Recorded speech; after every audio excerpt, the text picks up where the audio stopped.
بیلت گرفتم 8000 بیلت گرفتم یگان آدم نمیگم همین 20 آدم 4000 4500 بیلت بفروشن دیگه همش 8000 میفروشن هر روز به اخبار اعلان میکنن 4500 بیلت 450 بیلت مرحمت 450 بیلت فروش همه چی بیلت ها تیار شدیم کی گرفتن همین جده یک خیلی بچه را بپرس 10 روسی داداری همین جای پنجم آچراتی بیلت ها فروختستیم خلقی تاجیک خب بکنه آدمی خب کردگی مردمی تاجیک به انمی روز ما را آورده رسوندن دیگه مملکت ها یک کمکه گناه میشود مبراین میتینگ میکنن ما خب میکنیم انده قرض میکنن 10,000 برسی را بریم برسی یگان آدم نفروختیم زاکون نیست همین باور که من 21 در زنگ میزنم لش نه بچه پریزیدنت همین خبرم میرسانم مرحمت بیارد از این کسش آدم بمانن خلق 4,500 5,000 بیلت فروشن 8,000 نفروشن تا 13 تا 20 ماهی اپریل پال فروختگی 8,000 سامانی فروختگی بیلت یگان آدم نیست که 4,500 بیلت گرفته باشه خم میکنه بچه های بیچاره خم میکنن انده برسی را برسه انده خم کنن گرد نزنن که نه برن محکم و نکنن یه هفته شیدمی جمعه را میان فقط میگن که بیلت 4,500 کسی اودا نمیان خیلی از 100,000 اودا ما زیاد $100 بیلت چند سون خلق احمد میکنه 8,000 میگن خلق احمد کنه خواه آیا بار وقت کار میزه گوش میکده خلا مرا توفی ممی سه جوش کده مرا نمیفوره برم هم رسیه تا کار کنم آزار آدم های فقط کلوترها پلا میخورن چه بیلت 4,500 کسی بیلت نگیره بیلت 8,000 گرفتن یوتر فروختگی 8,000 نه دون نه 8,000 یا 8,000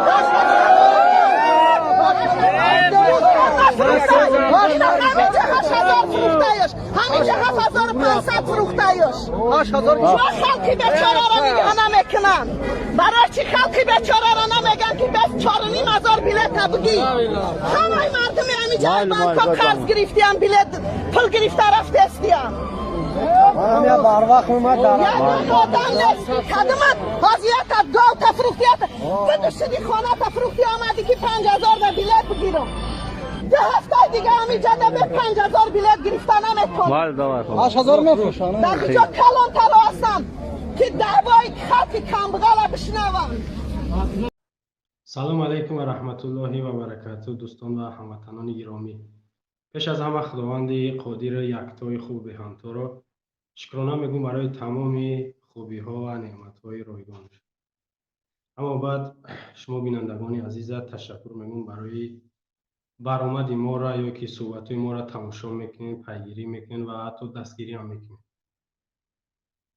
شیطان خداوند برای چی عیبیش رانده کرد و آدم علیه السلام برای چی عیبیش رانده کرد؟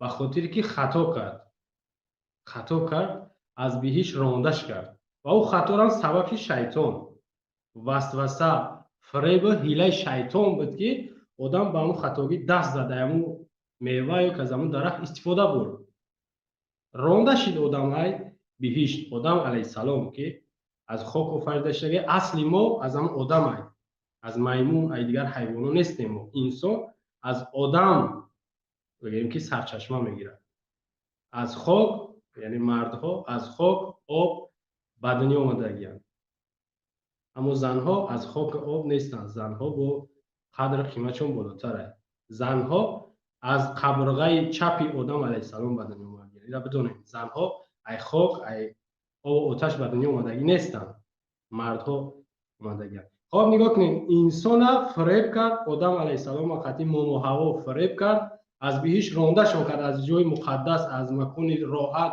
پاک تمیز رانده شون کرد خداوند راندش کرد برای چی برای خطا کردن گناه کردن باید نمیکردن اما انسان خطا میکنه انسان بله گناه میکنه باید توبه بکنه و این کار هم کرد آدم علیه السلام گریه و زارش کرد اما یک دعایی است که در قرآن اعوذ بالله من الشیطان الرجیم ربنا ظلمنا انفسنا و ان لم تغفر لنا و ترحمنا لعنکنه نمیدن خواستیر حمید او را بار ماها سالها کرد خداوند بخشیدش.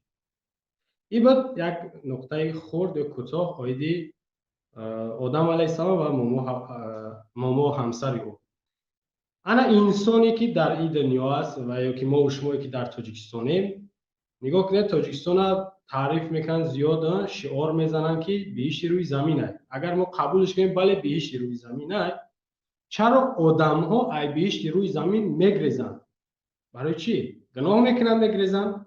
گناه میکنن مانند اون بهشت آخرت. اینجا وسوسه، فریب، حیله، حتی فشار ابلیس ای که مردم ای تاجیکستان بیرون میروند. ابلیس همه عملی. همین فریب، حیله، نیرنگ، فشار ابلیس ای که همه مردمی بگیم که تاجیکستان قریب در خونه شون مهاجر دارن، گریزه دارن، مردکار دارن. من حیران میشم باور کنید.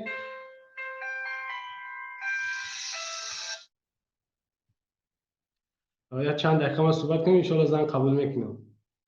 من حیران میشم باور کنید بعضی وقت من گپای ما برای چیز زیادتر گروبی سخته سرده برای که من واقعا نخیل دلسوزانه گپ زنم ایزا میکشم و دیگران خیلی صحبت میکنم با لفظ خوب خشرو بس او طریق صحبت کنم.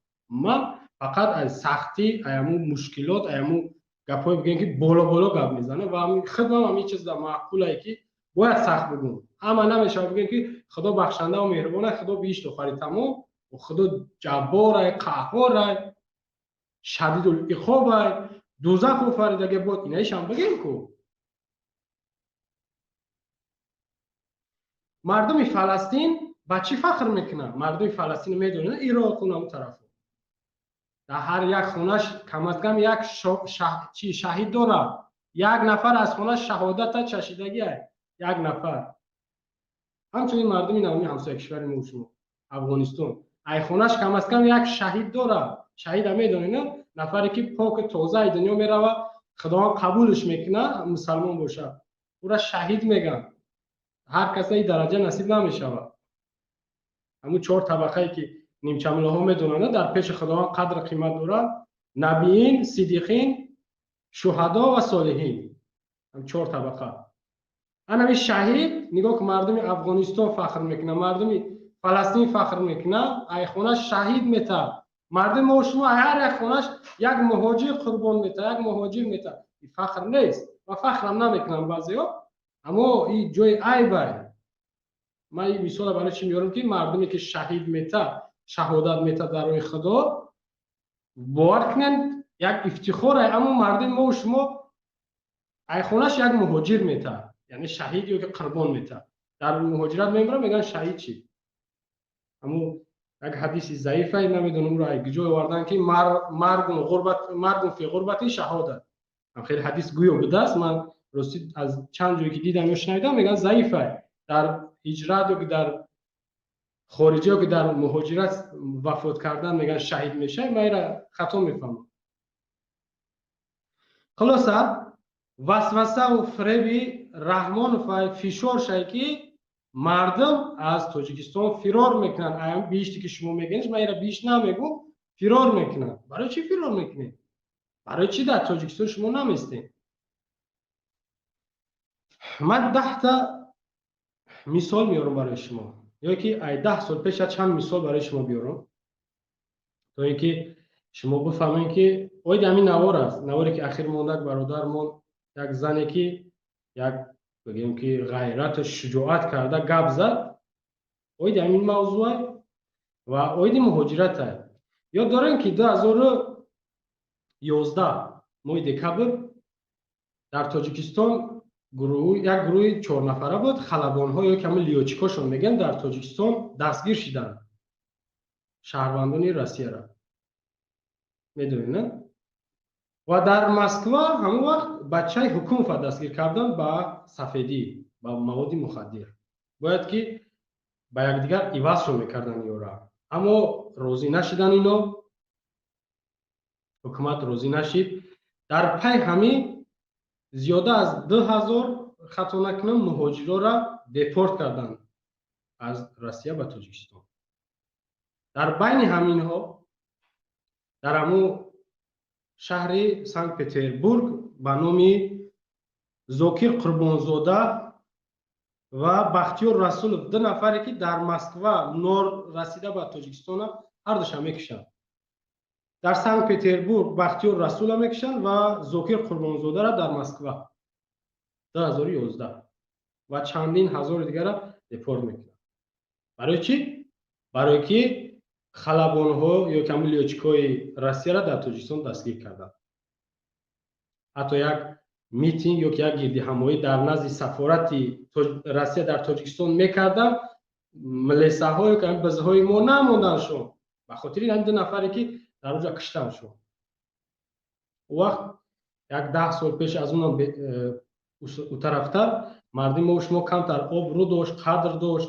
دیگه سال تا سال میروه مردم ما قدرش هم گم میکنه، قیمتش هم ارزش هم حتی پروا هم نداره. یعنی فکر نمیکنه که همین به قدری ما همین به ارزشی ما یک جای عیب جای بگیم که نگرانیه، اینا فکر نمیکنم.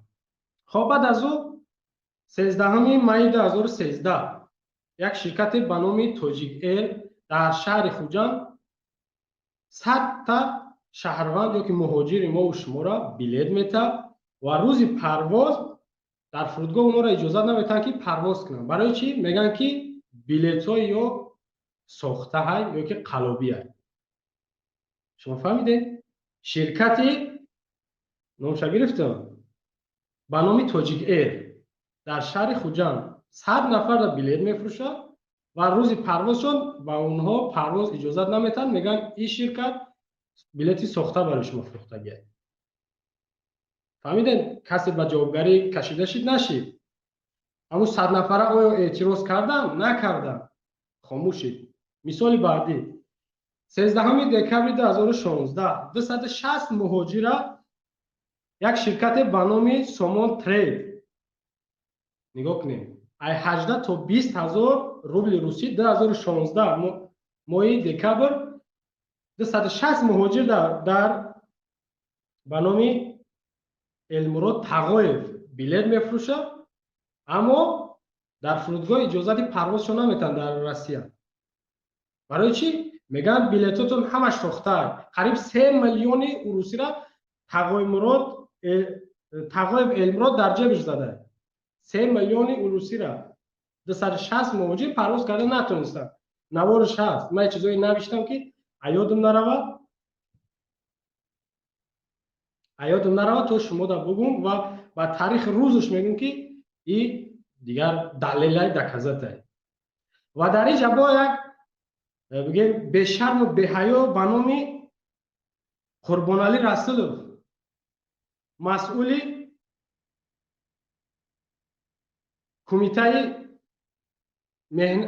وزارت مهنت و مهاجرت در روسیه با میگه که او شرکت تاجیک ترند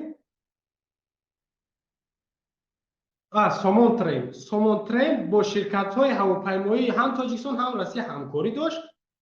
ما نمیدونیم چرا دست به قلابی زد.